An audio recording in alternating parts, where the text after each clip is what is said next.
Are you tired of writing simple, maintainable code that just works? Do you long for the days when your application could handle nuclear launch codes, even though it's just displaying a list of stores? Let's start with a basic premise. You need to build a website that shows a list of stores and their opening hours.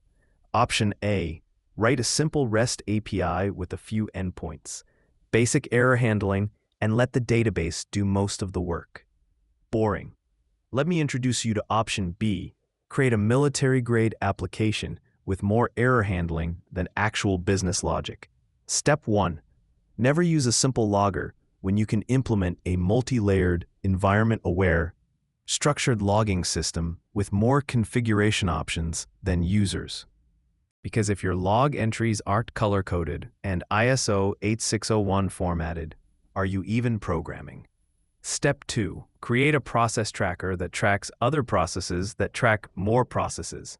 Why have a simple context when you can have a process tracker with a with timeout tracking wrapper that creates goroutines that monitor other goroutines in an endless loop of surveillance that would make the NSA jealous?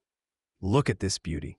We don't just cancel contexts. We track them, log them, monitor them, put them in metadata maps, and then clean them up with dedicated goroutines that run on intervals. It's like having a housekeeper for your housekeeper's housekeeper.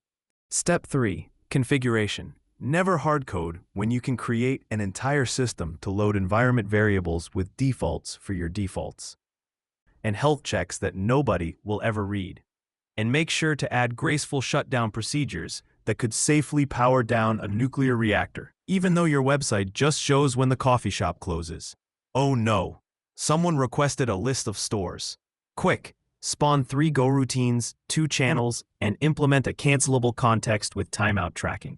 Fetch stores with pagination. We nearly had to return that data without putting it through an unnecessarily complex concurrent operation. Remember folks, why use a sedan when you can drive a tank to the grocery store? Sure, it might crush a few sidewalks and terrify the neighbors, but they'll know you mean business. And there you have it, a simple website that could theoretically survive a meteor strike, even though it will probably just display a list of 5 coffee shops to about 3 users a day. Thanks for watching, and may your queries return in peace.